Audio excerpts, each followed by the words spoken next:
India भार्सिस West Indies प्रथम test mature जन्य भारतेर शक्तिशाली प्लेइंग 11 की होते पारे এই ভিডিওতে তোমাদেরকে জানাবো। তো ভিডিওকে লাস্ট অবধি দেখো আর চ্যানেলে নতুন হয়ে থাকলে চ্যানেলটিকে ফলো আর সাবস্ক্রাইব করে দেবে এবং লাইক শেয়ারও করে দেবে। তো চলো ভিডিওটাকে শুরু করি। ভারত আর ওয়েস্ট ইন্ডিজের মধ্যে দুই ম্যাচের টেস্ট সিরিজ 2 অক্টোবর থেকে শুরু হচ্ছে, মানে কালকে থেকেই শুরু হচ্ছে এবং ভারতীয় দলের প্লেইং 11 কি হতে পারে চলো এক এক করে তোমাদেরকে বলে দিচ্ছি। এসএসবি জয়সওয়াল আর কেএল রাহুল ওপেন করবে ভারতীয় দল থেকে।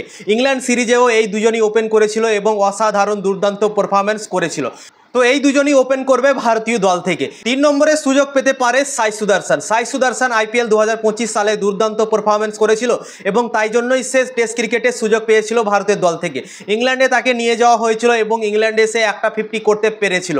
তো সেও মোটামুটি খেলেছিল। তো আশা করা যায় কি 3 নম্বরের জায়গাটা তাকেই দিতে পারে এবং ভারতীয় দল ওয়েস্ট ইন্ডিজের বিপক্ষে সাই সুদর্শন কি 3 নম্বরে খেলাতে পারে। 4 নম্বরে খেলবে শুভমান গিল। শুভমান গিল বিরাট কোহলির জায়গাটা নিয়ে নিয়েছে। বিরাট কোহলি অবসর নেওয়ার পর ইংল্যান্ড সিরিজ থেকে 4 নম্বরে ব্যাটিং করতে শুরু করে দিয়েছে এবং ইংল্যান্ডে দুর্দান্ত পারফরম্যান্স করলো শুভমান গিল, সব থেকে হাইয়েস্ট রান করেছিল এবং প্লেয়ার অফ দ্য ম্যাচও হয়েছিল। তো 4 নম্বরে ক্যাপ্টেন শুভমান গিল খেলবে। 5 নম্বরে ধ্রুব জুরেল খেলতে পারে। এর আগে যখন ইংল্যান্ড সিরিজ হয়েছিল সেখানে 5 নম্বরে ব্যাটিং করছিল ঋষভ পান্ত।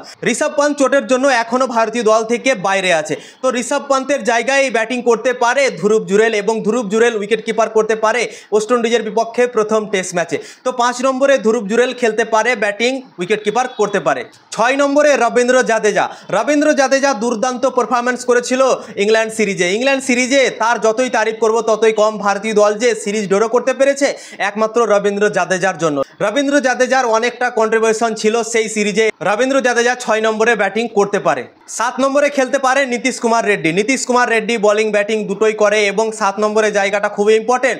সেই জায়গায় তেজও খেলতে হয়, আবার দেখে শুনেও খেলতে হয়। যদি উইকেট পড়ে যায় তখন সামলে সামলেও খেলতে হয়। যদি ধরো রান হয়ে যায় ভারতের দলে অনেকটা, তখন হিট মারার জন্য একটা ব্যাটসম্যান প্রয়োজন পড়ে এবং সেই জিনিসটা নীতিশ কুমার রেড্ডি করতে পারে, অনেক বড় বড় হিট মারতে পারে। তো তাই জন্যই 7 নম্বরের জায়গাটা নীতিশ কুমার রেড্ডিকে ভারতীয় দল দিতে পারে এবং 7 নম্বরে তাকে খেলাতে পারে।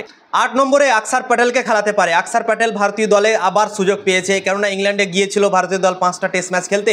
সেখানে অক্ষর প্যাটেলকে রাখা হয়নি, কেননা সেখানে স্পিন প্রয়োজন পড়বে না। তো এই সিরিজটা যেহেতু ভারতে খেলা হচ্ছে, ভারতে অনেকটা স্পিন বল হয়, তো তাই জন্যই ভারতীয় দল অক্ষর প্যাটেলকে অবশ্যই 100% খেলাতে পারে আমার মনে হয় প্লেইং 11-এ। 8 নম্বরে অক্ষর প্যাটেল খেলতে পারে। 9 নম্বরে ওয়াশিংটন সুন্দর খেলতে পারে। ওয়াশিংটন সুন্দর ইংল্যান্ড সিরিজে দুর্দান্ত অসাধারণ পারফরম্যান্স করেছিল, ব্যাটিংয়ে করেছিল, বোলিংয়ে করেছিল, সব জায়গায় তার পারফরম্যান্স দারুণ হয়েছিল। তো তাই জন্যই ভারতীয় দল তাকে 9 নম্বরে জায়গা দিতে পারে এবং তাকে খেলাতে পারে। 10 নম্বরে জসপ্রীত বুমরা খেলতে পারে এবং 11 নম্বরে খেলতে পারে মোহাম্মদ সিরাজ। দুটো পেস বলারই খেলতে পারে ভারতীয় দলে, কেননা ভারতে সিরিজ হচ্ছে, তো ভারতে অতটা পেস বলার প্রয়োজন পড়বে না, সবগুলোই স্পিন প্রয়োজন পড়বে। তো ভারতীয় দল তাই জন্যই রবীন্দ্র জাদেজা, অক্ষর প্যাটেল, ওয়াশিংটন সুন্দর 3টে স্পিন বলার নিয়ে মাঠে নামতে পারে এবং দুটো পেস বলার নিয়ে মাঠে নামতে পারে। এবং ভারতীয় দল যদি চায় কি আমরা কুলদীপ যাদবকেও খেলাবো, তাহলে নীতিশ কুমার রেড্ডির জায়গায় কুলদীপ যাদবকে ভারতীয় দল খেলাতে পারে। তো এই জায়গাখানে কুলদীপ যাদব এবং নীতিশ কুমার রেড্ডি, ভারতীয় দল যদি মনে করে কিনা আমাদের আরও একটা স্পিন বলার দরকার আছে, তাহলে নীতিশ কুমার রেড্ডিকে বসাতে পারে এবং কুলদীপকে খেলাতে পারে। এবং যদি ভাবে কি না আমাদের ব্যাটিং লম্বা লাগবে, তাহলে নীতিশ কুমার রেড্ডিকে খেলাতে পারে ভারতীয় দল। তো এই প্লেইং 11টা থাকতে পারে ভারতীয় দলে প্রথম টেস্ট ম্যাচের জন্য ওয়েস্ট ইন্ডিজের বিপক্ষে। তো এই প্লেইং 11টা তোমাদের কেমন লাগলো অবশ্যই কমেন্ট করে জানাবে এবং লাইক শেয়ার ফলো সাবস্ক্রাইব করে দেবে এবং পাশে থাকবে।